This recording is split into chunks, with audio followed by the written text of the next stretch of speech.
Humanity is going through difficult moments like never before.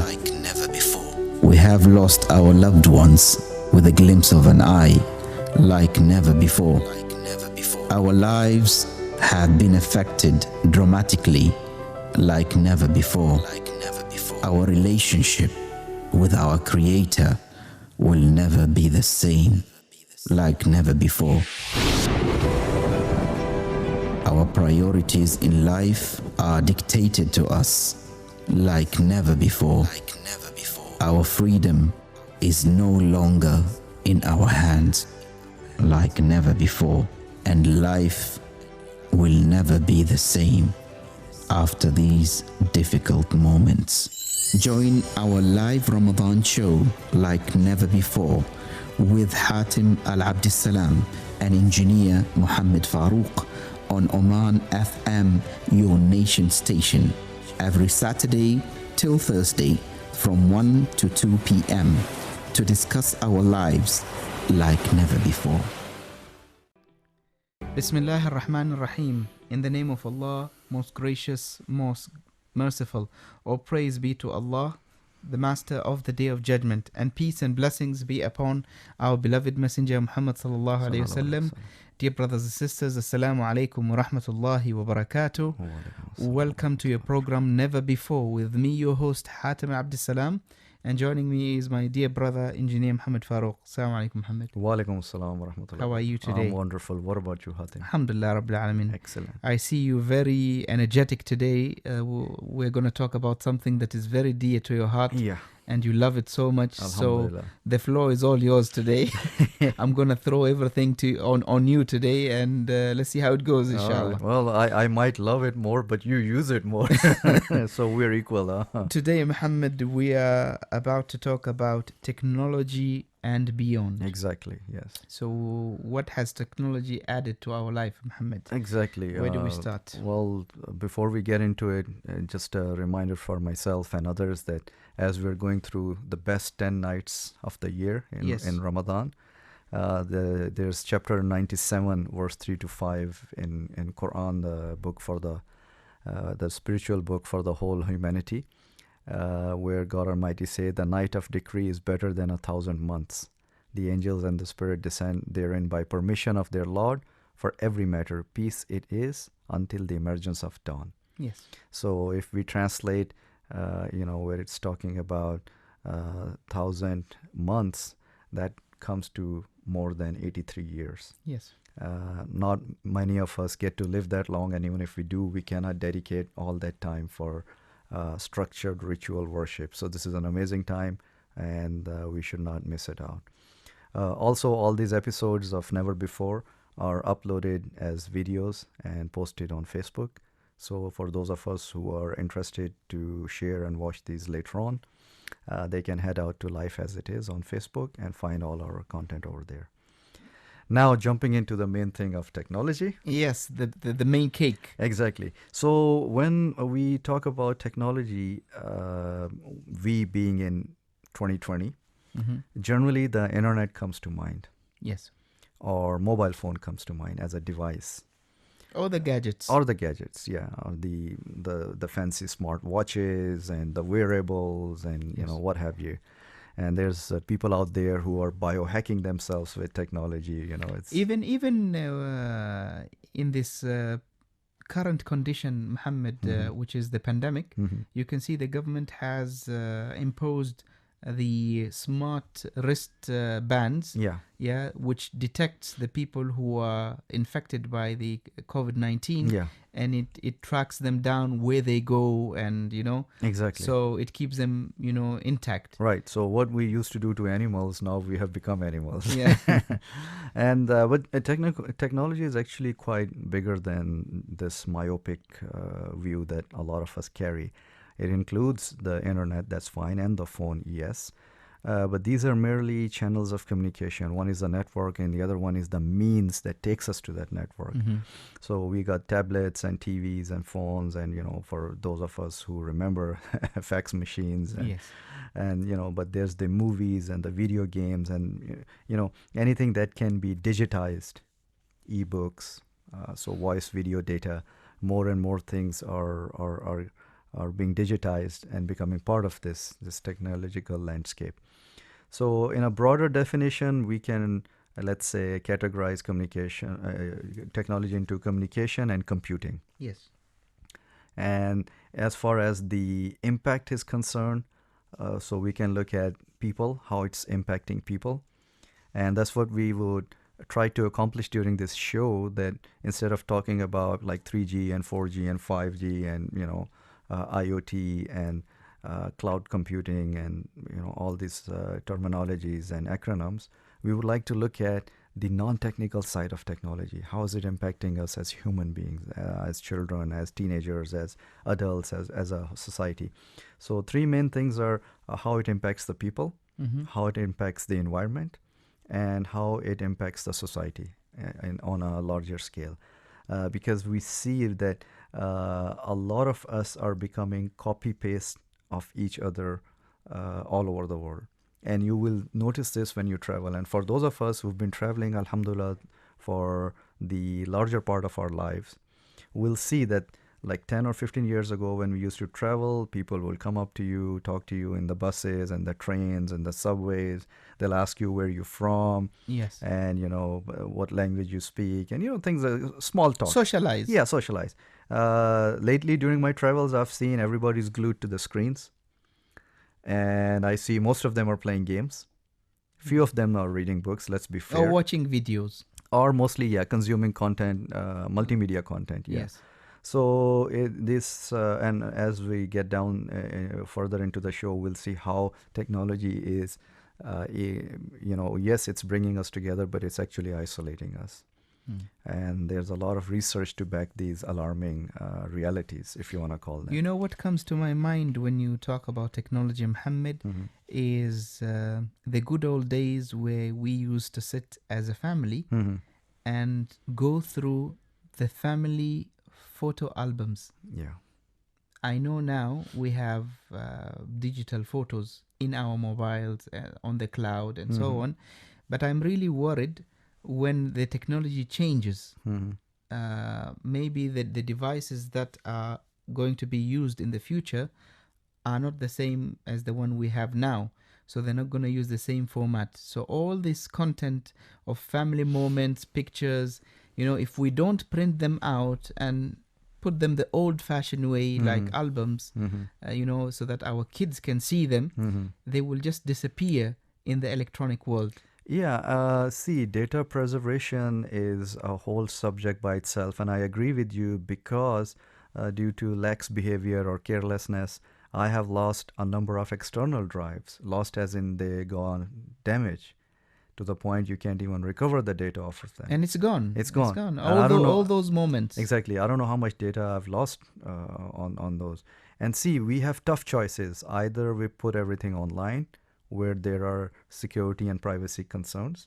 Okay, every so often you hear about sites getting hacked and then their passwords and IDs are available on the dark net for sale, and the other option is keeping everything on your hard drive or external drives, which is the lifespan, which can get damaged.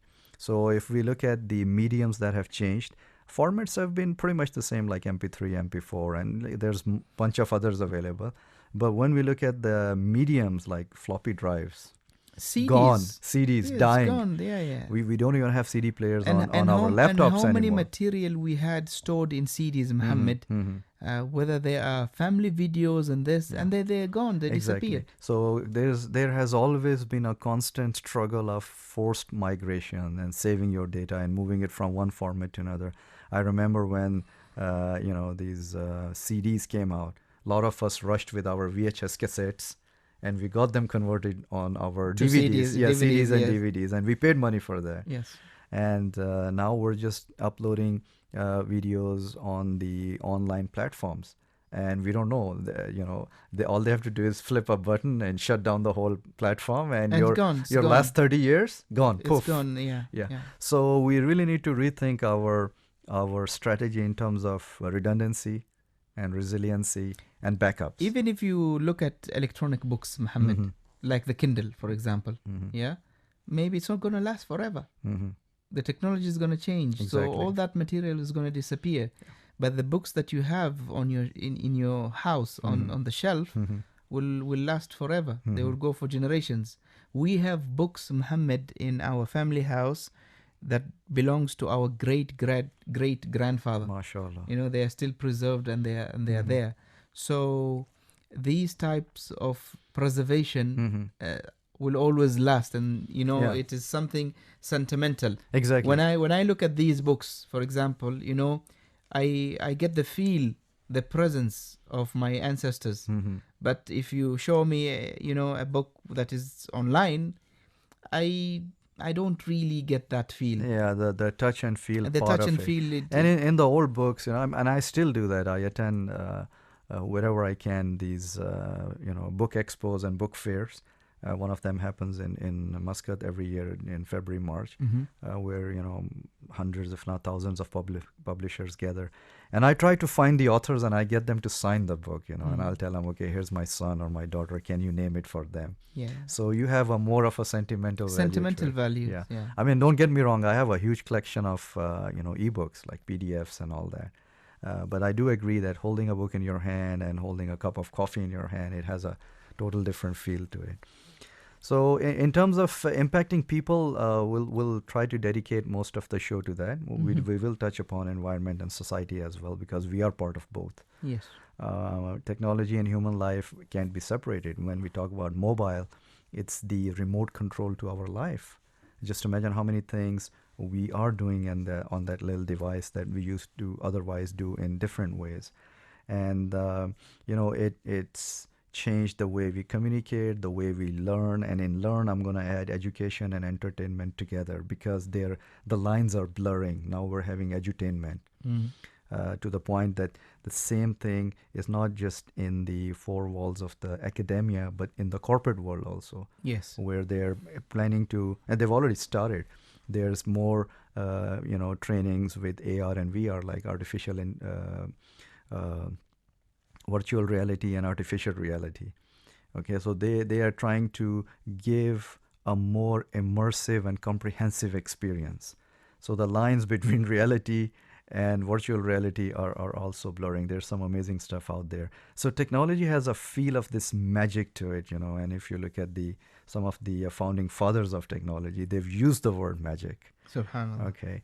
And, depending on how we use it, this technology can have a positive impact on us. It can have a negative impact on us. So we create the world around us. We cannot blame technology. We need to understand how we use it. And granted, they never come to us, can ask us, how do you want your next mobile phone to be? So if my phone's going to track me, I cannot go to someone and say, hey, make me a phone that's not going to track me. Okay, so this is the part where the big tech giants, they decide what you will get and when you will get, even Yes. though we have this feeling of, okay, I can go out and buy any mobile I want. But, really, do we... Or customize the screen. Exactly. My picture at the Yeah, background. the bells and whistles you can play with, but when it comes to the basics, I doubt that you can go out and get what you want. So this is one of the things that we need to have the upper hand when it comes to technology, in terms of rules, regulations, and, in terms of choices. I'm really curious to see this year the releases of these new mobiles, Muhammad. Yeah. You see a long line, people spending maybe a whole day waiting Yeah. for the store to open for them to buy the new. It's a So cult. with social distancing, maybe that line will extend from the United States till Oman. You never know. Or maybe they'll make a virtual line on the internet or what. See, actually, even in terms of mobile phone, if you look at the global sales in the last few quarters, it's been lackluster. It's not been like it used to be a few years back.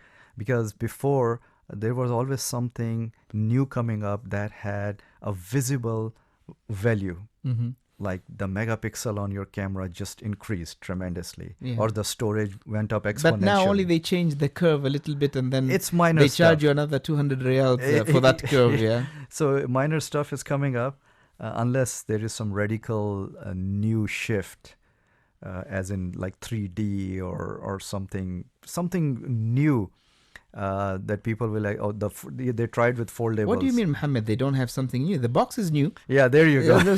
So you're getting something new. Muhammad. Exactly. So the show must go on, that's how they say.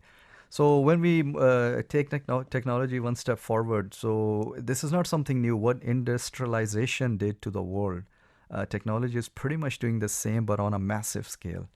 Okay.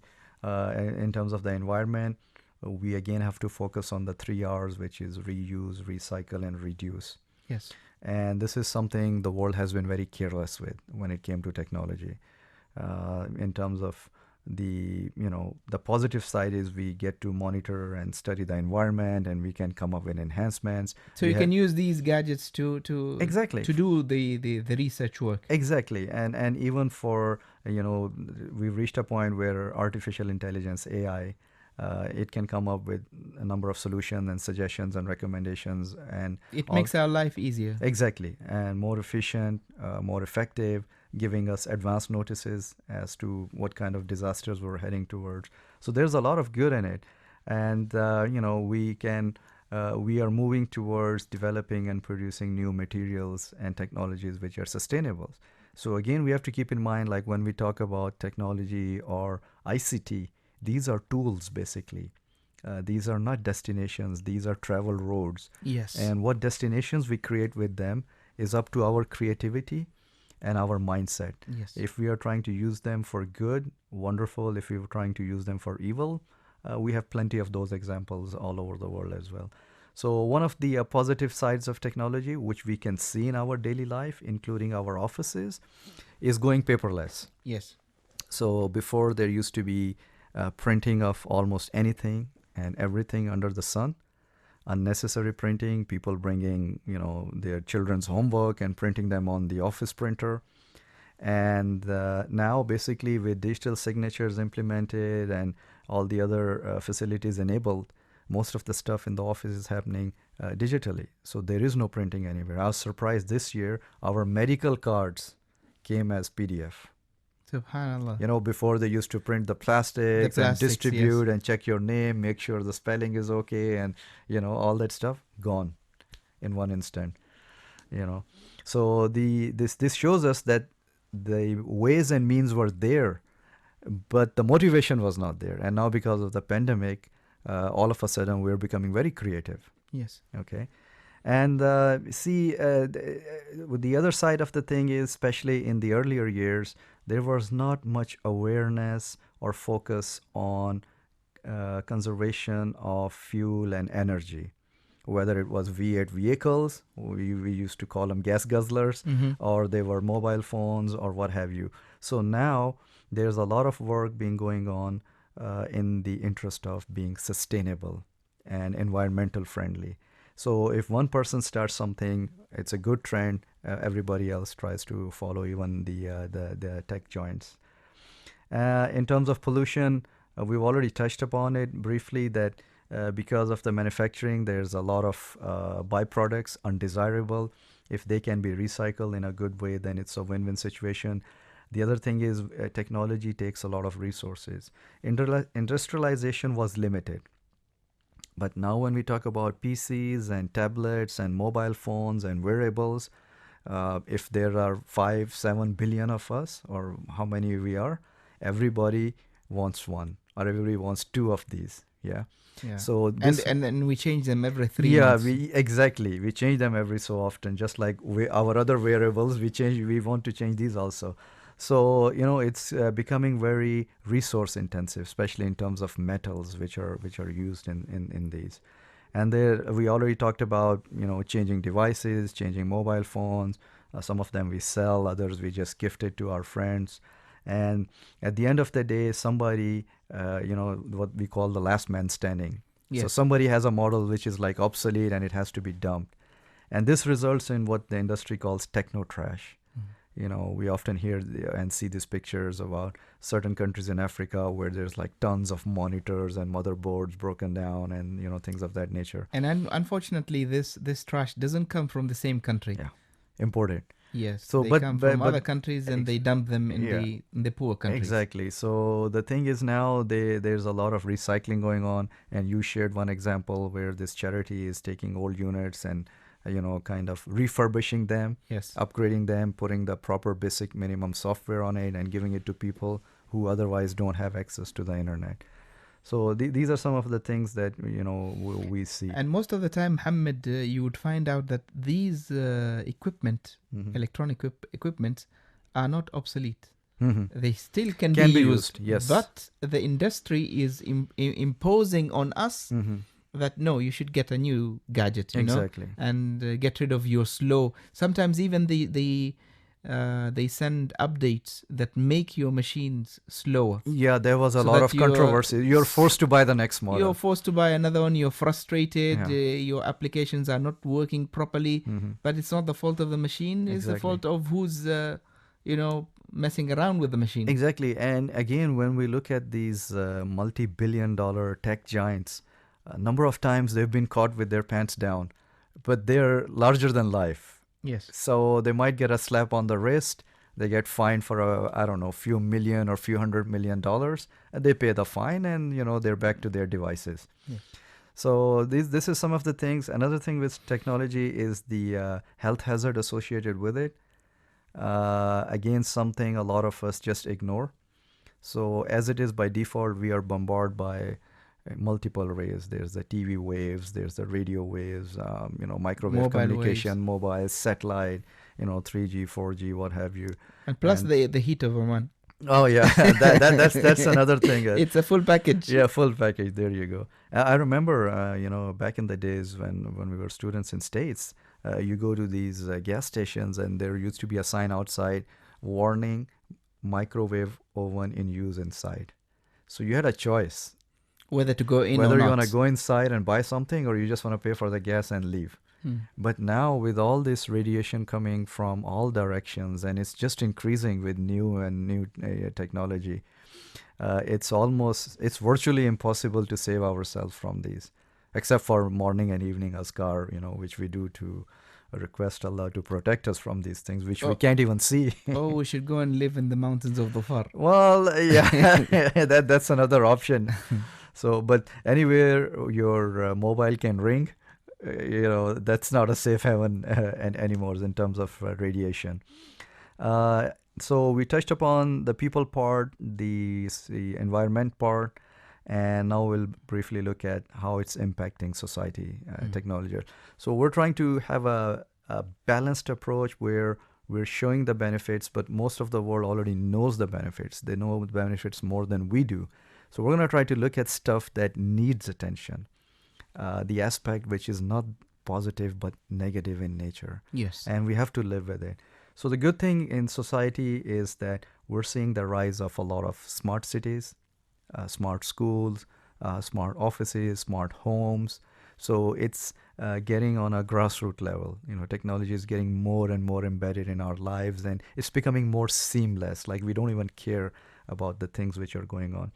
But certain things we should care, like in terms of, and you must have heard the news on the internet that smart TVs, they monitor you, and they can listen to your conversation and upload that stuff, and then it's evaluated to see your choices and preferences, and then you have these devices, the assistant, the virtual assistants, the VAs that you have in your homes. Yes. So I don't know about you, but I'm not comfortable with it. Muhammad, if the time comes where the TVs are so smart, they can make out the local dialogues that we speak, then I salute them.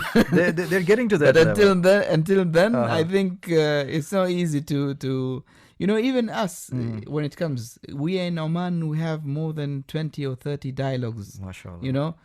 So sometimes you go to one region and you don't understand. So if you have a smart TV that can record and, analyze what you're saying, then I salute them for that, man. Well, they're getting pretty good, and the scary part now is the new toys for children.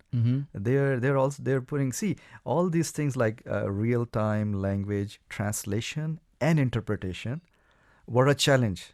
yes, they were working on these things for a long time, and we have IVR systems where you dial and you can speak into them, and now we have in our mobiles, Yeah. dear so and so, call Hatim, You- and they will automatically call Now, Hatim. previously you used to see this college student assignment, which were done through Google Translate, and the tutors normally they look at these essays and they say, why doesn't it make sense?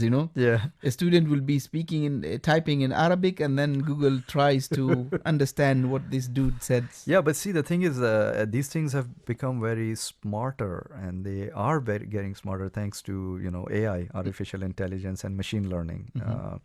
So that's where, and I give the analogy that I'll give you an example. Like, for example, you have a child and you give him 5 books to read.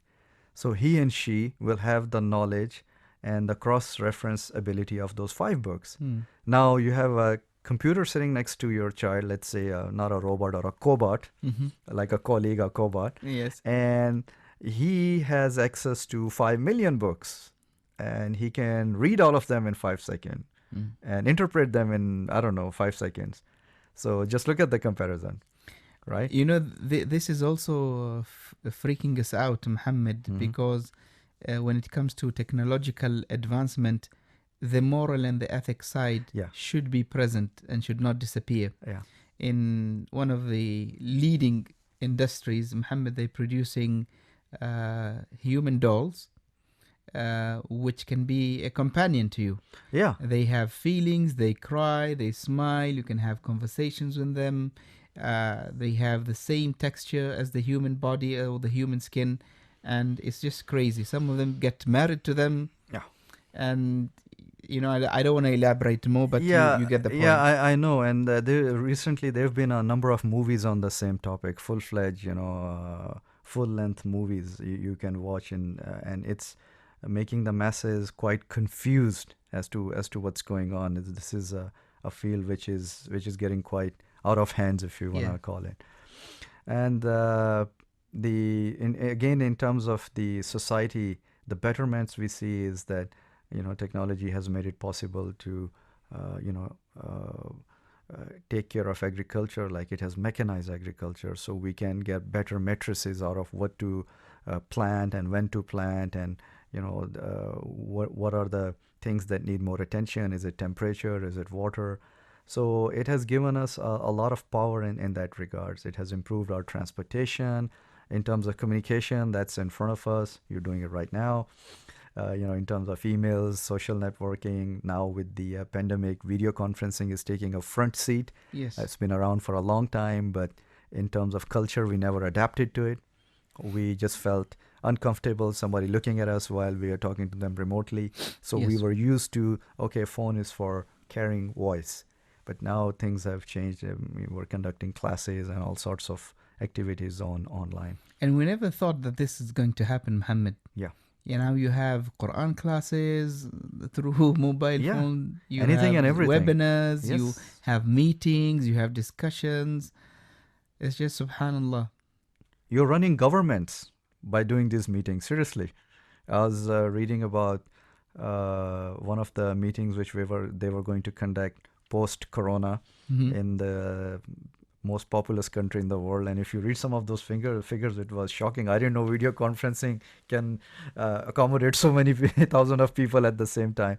So yeah, it is at our disposal. Even if we look at the way we learn, the way we get entertained, the way we learn, it's changing everything. It's becoming more collaborative. We're having access to knowledge which before we didn't have. I was talking to a relative recently, and she was telling me that she joined a group for the last 10 days of Ramadan. This group is on Zoom. They have classes at 1:30 after midnight. Okay. And she says that the participant in the Zoom room, 5,000. Wow, amazing. So just imagine you have 5,000 present attending a lecture after midnight. Amazing. It's something that you never thought of, Muhammad. Yeah. Subhanallah. This is really, in the old days we hear like you used to travel months to gain go knowledge. to a scholar, right? And now the scholar is online on your screen. It's just amazing. We never thought it'll change that quick. But it's going to be a shame, Muhammad, if we don't take advantage of these Yeah. technologies Yeah. and we use it in evil or Yeah. things that will mislead us. Yeah, yeah. So, and again, it comes to moral and ethics, and how soft your heart is and how much you've worked on your heart. Because again, I want to say that these are all tools. Mm-hmm. Yes, they have this magic, factor to them. But at the end of the day, they are tools, and why we call them tools is because the same thing can be used for different things. You A can two-edged double-edged sword, yeah. Double-edged Because sword. you can take a knife and you can, slice butter with it, and you can take a knife and you can stab someone. It's the same knife, yeah. Yes. So here, in terms of healthcare, nobody can deny how much improvement and enhancement it has done, especially, in days of pandemic where technology was tested to the max, Yes. okay, in terms of what all can be done. And you mentioned about this manufacturing where they're using 3D to print masks Yes. on an emergency basis. They even have an application now on an hourly basis or immediate effect. Mhm. It shows you how many the cases of corona Mhm. in your country, in your city, in your village, how many infected, how many died, how many cured. Wow.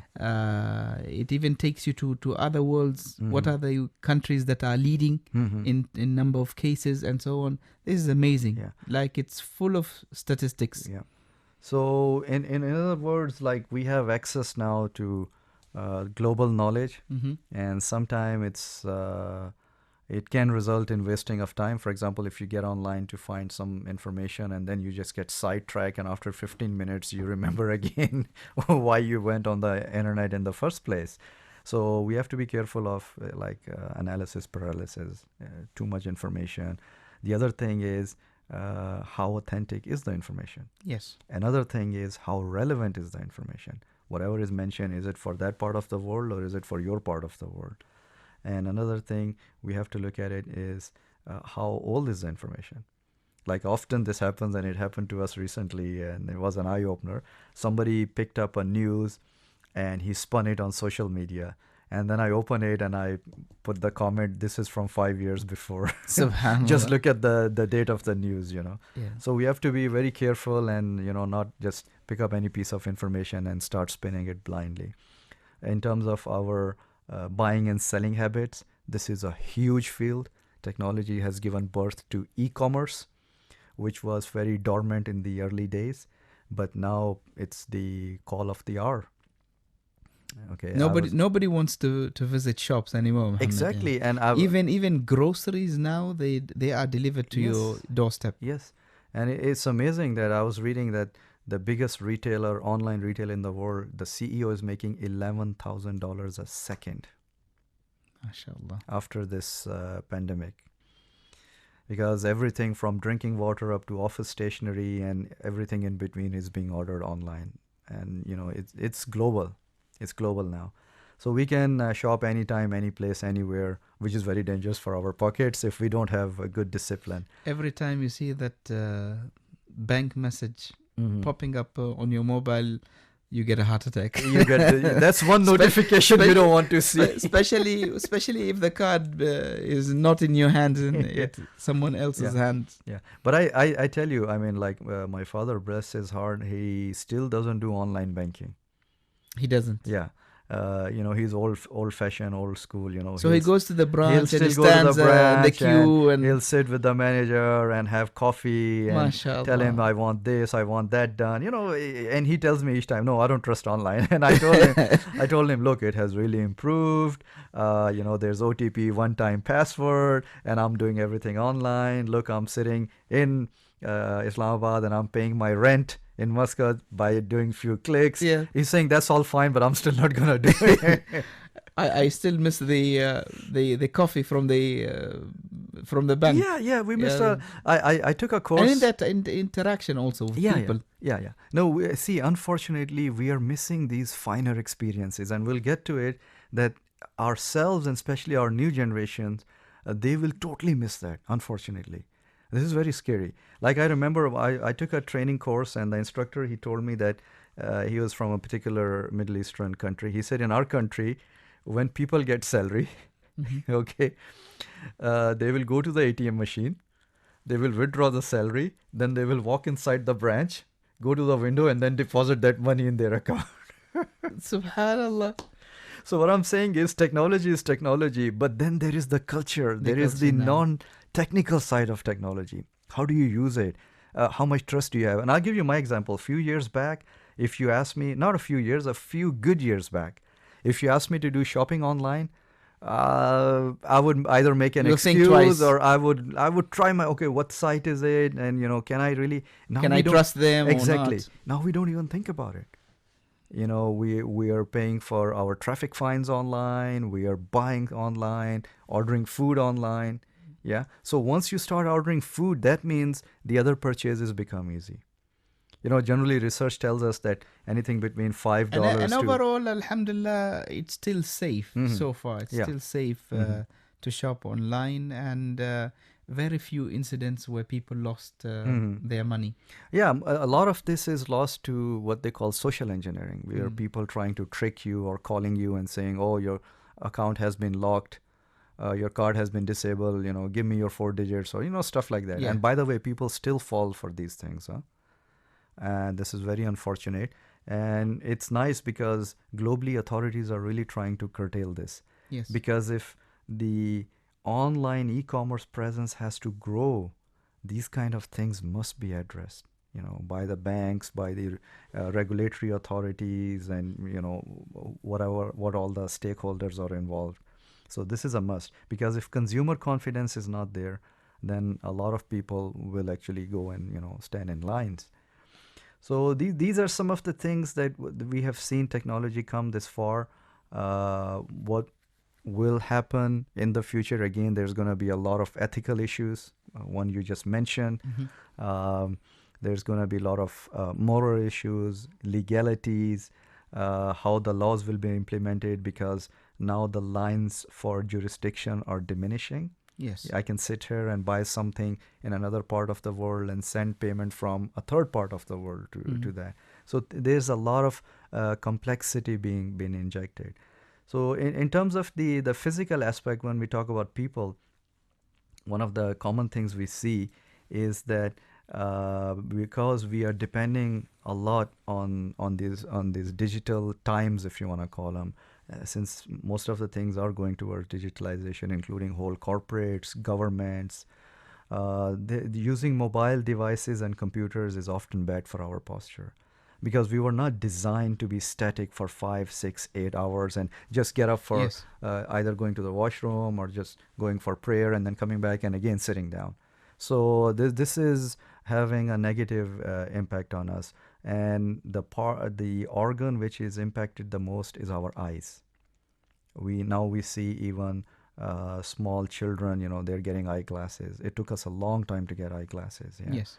So that's something that we have And to... even the spine, Muhammad. A Yeah. lot of back problems and spine problems as well. Yeah. So there have been, there are issues of dry eyes and, blurred eyes, headaches, neck and shoulder pains, carpal tunnel syndrome. By the way, most of these I've gone through, and, I've taken treatment for these things. It's an inconvenience, but you have to. Yes. So some of the things you can do as in terms of preventive maintenance, and God forbid if you do get impacted, as a cure, is that take frequent breaks and stretches. Okay. I was in a training, and the guy who came there, he had something installed on his laptop. So every 10 minutes or so, there used to be a pop-up. For him to Yeah, move. Yeah. So, take 5. Whatever you're doing, leave. Whether you have to stretch yourself, walk, whether you have to move your eyes back and forth. Okay. Change your posture. One of the other things that parents can do also for their children, especially the ones that are spending long hours in front of the video games, is remove the chairs. So make them play while they're standing. They will have to move around, and then when they get tired, they don't have a place to sit, they'll switch it off. But if you have a comfortable sofa for them to sit, and this is going to go until the next day they're going to play. Yeah, I remember we went to a mall in the neighboring country, and they had sofas So my kids started playing game, and we were waiting and waiting and waiting, and finally we had to drag him out of there because you lose track of time, Yes. you know. And the other thing is the impact on your sleep or insomnia. So these devices, they impact us in a very serious ways when it comes to our sleeping patterns and sleeping habits. Okay, so the recommendation is that we don't look at a device at least an hour before we are planning to hit the bed. And actually, even using them, is excessively at night. Mm-hmm. So that the time where you're supposed to sleep, like as part of the sunnah, is to sleep after Isha. Yes, Sleep early and get up early. yes. So when you spend the whole night using technology, whether they are screens or TVs or tablets or whatever, then you're depriving your body from that resting time. Yeah. And then you end up sleeping very late and getting up very late. Exactly. And even when you get up in the morning, you will see that you're not attentive. You're half there and you're half gone. So you'll be like a zombie. And unfortunately, our sleep takes a lot of hit because other things, we have to eat, we have to go to the washroom, we have to socialize and all these things. But we have to keep in mind, we only have 24 hours in a day. So when everybody is vying for our attention, our children, our family, our office, our spiritual prayer time, our eating time, okay, and then our screen time. Yes. So someone's going to have to lose so screen time can win. So we Yes. need to find out where this leakage is. And luckily, there are a lot of apps available which you can install on your mobile, and it'll tell you how much time you were watching videos, how much time you were talking, how much time you were doing productive app, how much time you were doing this. It'll break down everything. MashaAllah. And then you can see what are the areas of improvement and enhancement. So in terms of the emotional aspect, again, this is something more serious than sleep management because sleep management, there are ways you can measure it. There are apps, there are alarm clocks. The smartwatch. Yeah, smartwatch. So you can do stuff. But in terms of the emotional side of things, the price we're paying is very high because there's a loss of privacy which is increasing more and more. So there's a tug of war where we're trying to save our rights, and then the big tech giants, they want more and more insight into our life in terms of the our using habits and all this data that they gather, and they sell it and they use it for their own benefit. So whatever services we're getting online, whether it's email or social networks, and we're all happy that they're free, no, they're not. We're paying a huge cost which we don't even realize. And we agree to it. We give them our consent when we register and we make an account. How many of us read the terms and conditions, right? All 17 pages, all 17 pages of it. None of us. Yeah. We don't have the time to read. Exactly. So we're selling ourselves as data to marketers in exchange for these so-called, free services. Another thing we have to realize is that technology is becoming more and more addictive.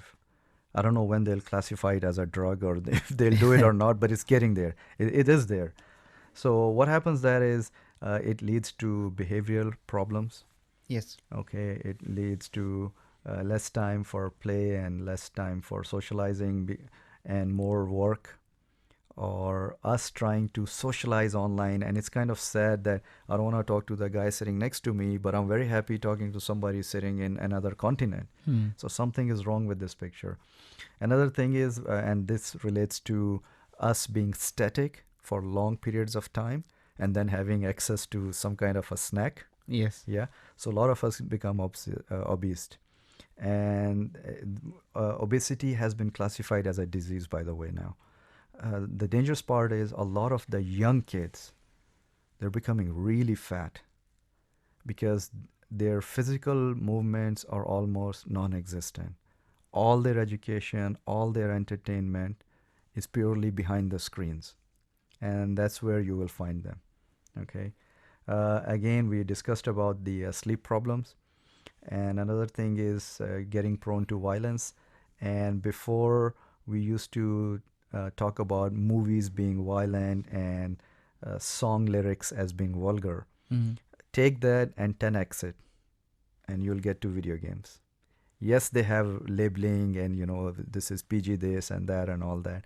But if you look at what kind of sick stuff out there is available that we pay money to buy, and then we waste and sacrifice our time to play those games. Recently, I was observing my children playing video games, and I got attracted by one of the games. So I asked them, "What is this game? What is it about?" And they explained to me. They said it's about a person who goes to his neighbor's house and he steals. Oof. So he breaks into the house, and the more you steal, the more points you get, and so on. Wow. So, and then I asked them, "Is this right?" And they said, "No, but it's just a game." I said, "I know it's just a game, but I'm asking you, is this action right? Should you go to your neighbor's house and break in and steal?" They said, "No, you shouldn't." So I wanted to tackle the matter at the point, you know. That's why it is important for us as parents to always monitor Yeah, what our kids and are. sit with yeah. our kids and see what are they watching, what are they playing, and discuss with them at that point. So even though they are playing the game, that they should understand that this is wrong and this shouldn't be the case. You know? See, gaming is a multi-billion-dollar industry, and now with the gamification of trainings and other content delivery in terms of businesses and corporate worlds and even academia, this will further grow. So we will be learning when we are playing games. But unfortunately, I do agree there are some really sick minds out there. One of my friends was telling me, and he's related to the gaming industry. He said, there's a game out there that you, I don't know, like if I'm trying to remember correctly, you design a virus and you release a virus and see how many people you can kill with it. And if somebody makes a cure or something, then you lose the game. Okay, so this is the kind of things that we are having in this unregulated territory for the better the thing part of it. we need to understand, Muhammad, there are a lot of sick people out there, you know, sick minds. They might be intelligent, you know, in creating these games, but they are sick because they have a purpose, they have an agenda, you know, and the victims are our children. Yeah. And if we're not very careful, we're going to lose our kids. Exactly. We have to be super cautious because these are the same people who, brought degradation to the entertainment industry. I mean, just look at the movies from, let's say, 50 years ago and compare them to the movies which are available now. So they are the same one leading the gaming, industry with their money and their marketing. So we have to be very careful. And another thing is, all gaming is not bad. There's some real nice games where you get to show your creativity. You do designing. You make things in virtual world. So there is a lot of good we can get out of it. And again, I would like to request the brothers and sisters to step up their game in this domain and come up with good Islamic content, especially for the children. Like, what you mentioned about stealing neighbor stuff, make something which is opposite of that. That if you do something good, you get points. We should not stop the gaming industry, but we should give an alternative with values. Give it direction. Yeah, exactly. Let the children enjoy, play, but instill values in them. And this is where our talented young people who are out there, who they can really shine. They can shine because this is a need of the market. Exactly. I'm yet to see a Muslim family out there who will refuse to buy games from a Muslim industry that has values, that has ethics, that their games are educational. Everybody would want to buy. So the market is there. Exactly. And when I go online and I look at these videos which are available, we never had these kind of cartoons when we were kids. These animations and all that. There's a lot of good content currently available, and most of it is free. Yes, premium content you have to buy to support their work. But some of the Muslims, especially in the West, they're really leading in this. And I hope with the high internet, fiber connectivity available in this part of the world, internet is the great equalizer. So people hear why they cannot make amazing games, why they cannot generate content in Arabic. Most of the conferences I attend, one of the biggest things I hear is that this part of the world, we are consumers. We're not producers. Yes. So there's so much percentage of the world is Arabic speaking, starting from Morocco up to Oman and in between. But why we don't have amazing portals in Arabic, and why don't we have, let's say, top-notch games available in Arabic? So there's a huge gap, and I invite people to fill this gap. I always give a classical example. We always, watch these Disney animation with our kids because we don't have an alternative. That's the only thing we have. So there was a production from Saudi Arabia, a few talented young men, Saudis, who worked on an animation movie which is called Bilal. Okay. The story of Bilal. Yes. Muhammad, when I watched that animation movie, it blew up my mind. The amount of quality and values and the script and the story, and even being an adult, I didn't get bored watching that story. It was sentimental. It touched my feelings. The quality was very good. My kids really enjoyed it. So we do have talents in the Islamic world who can give us an alternative, a replacement to some of the garbage that is there in the market. See, one part of it, and I often say this to people that I meet who are, I would say, decision makers, that yes, you're giving them incentives, you're providing them platforms like technology zones and technology free zones and all that, and you're giving them skills and trainings and mentoring, but arrange something very simple where it will protect their IP, intellectual property.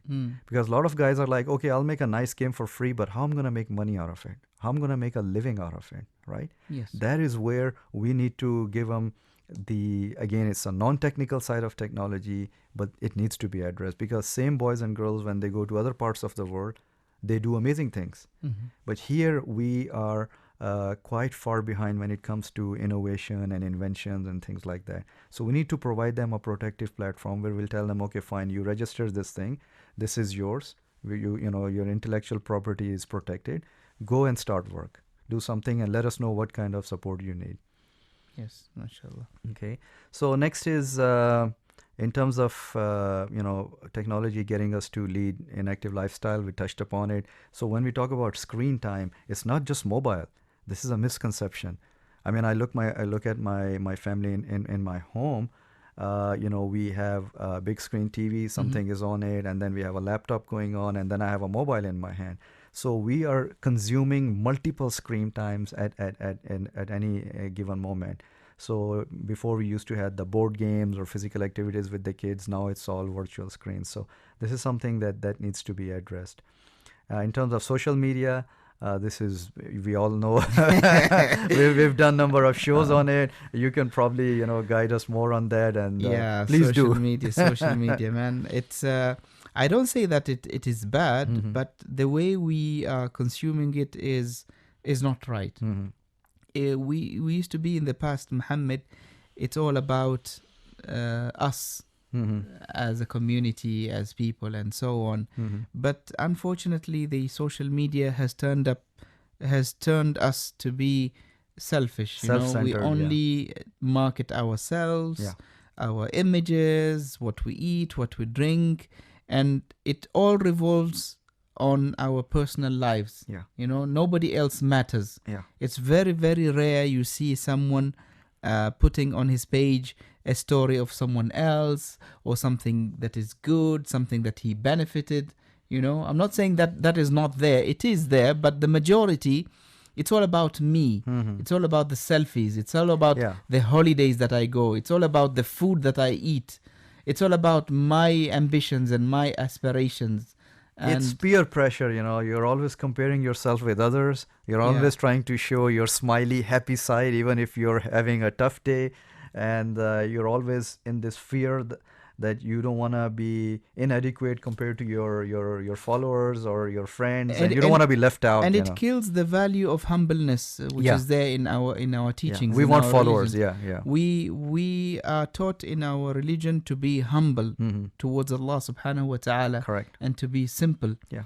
Yeah. And keep a low profile. But social media is making us look for opportunities to be celebrities, Mhm. to be important peoples. Mhm. Some of these guys, you don't even get to talk to them. You need to set an appointment. They really believe that they are celebrities, and they are worth something, and they Social have media influencers. they call themselves that. They have 1.2 million followers Yeah. and so on, but they tend to forget one important aspect, Muhammad. Here, The aspect is every positive thing you do mm-hmm.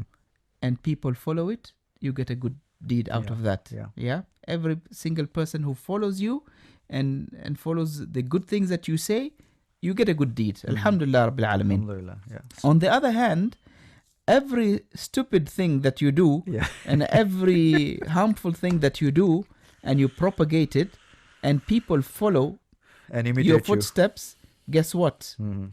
You're going to have a very thick account on the day of judgment. Yeah, we need And to you get will be serious. wondering, where did I get all these sins from? Yeah. Yeah. So some of them say, this is my private page Mm. and I'm free to do whatever I want. I'm not responsible of other people who follow me. No, you are If responsible. it is that if that is the case, then have your own page, you and your kids and your wife only. Yeah, why you have to show it with the Why whole is world? it public? Why is it the whole world sees it? Mhm. So it's not private. I'm sorry, Exactly. but it's not private anymore. Exactly. And the dark side of social media is that research tells us that those with high social media usage, they feel more socially isolated. So this is resulting in mental diseases now, The ironic part is that you see them, some of them, Mhm. when they fall sick, they are hungry for that attention. They will take pictures they are in the With the drip hospital in their arm, yeah. with the drip, guys, I'm sick Yeah. and I'm not feeling well. Yeah. And they are just hungry for the comments, for people to say, oh, Maskeen, you're sick, Yeah, and how very you sorry to feeling, hear we'll get you that. flowers. And sometimes they buy their own flowers, and then they take pictures and say, oh, mashallah, my followers has sent me a bouquet of flower, Yeah. and I'm very important. Artificial life, not just and, artificial man, intelligence. I but- can go on and on about this until tomorrow, but please I go, hear just carry on. No, that's it. We've got a couple of other key points. One is that too much use of technology can harm relationships. It could be between, parents and children. It could be between spouses, friends. If you start binging on technology use, other aspects of your life will definitely suffer. And young people, they are losing their ability to interact face to face. So as an example, instead of calling somebody, Mm-hmm. I'll just send them a message. Yes. I cannot come to office today, I'm sick. Okay. Or something like that. So the thing is that this is another negative aspect that we need to handle, and we need to handle it quick. And the other thing we need to look at is that instant access to information makes us less self-sufficient and less educated and less intellectual. What do I mean by that? I have this comfort in the back of my mind that anything that I want is available at my fingertips. So I don't have to read books. I don't have to learn new skills. If I need something done, I'll find somebody. If I need information, I'll find it online. Okay, so this is creating a deficiency in most people. And when we do get online, we get showered by all this information, and we don't even know how to differentiate between authentic and fake information. Sometimes I get religious questions, Muhammad, through messages. Mm-hmm. And someone would say, Yahi, I'm very confused. I got more than one opinion about something, Mhm. a matter in the religion. Mm-hmm. So I asked them this question: where did you get the information from? And they say, through Google. I said, okay, who's the sheikh that wrote that information or referred to that information? And say, we don't know. We just Googled it and we found 10 answers to the same question. Exactly. So I said, okay, you need to verify. You need to be very careful where you get your information, especially when matters that are to do with faith, with your life, with your health. You know, just don't Google everything that you can. Exactly. So, anyways, and this brings me to one point that some of the authorities, and I commend them for that they say that in this pandemic, if you start spreading any baseless rumors, we'll fine you and we'll arrest you. Yes. So, this is the call of the day. And finally, I would like to say, take control of this anytime, anywhere, anything lifestyle before it takes out of control and it starts taking control of you and you don't even know about it because you feel it's normal. And I like to say at the end that I want you to pretend at least once a month that there's a problem with the telecommunication companies and there's no internet. Just switch off everything and live a simple, normal life with your family and friends and enjoy the moment. Exactly. Unplug yourself. With this, we end today's show. Muhammad, thank you very much. And thank you to all our listeners who have been loyal throughout the month of Ramadan. Jazakumullah khair. See you soon. From me, Hatem Al Abdussalam, and engineer Muhammad Farooq. Assalamu alaikum wa rahmatullahi wa barakatuh. Wa alaikum assalam.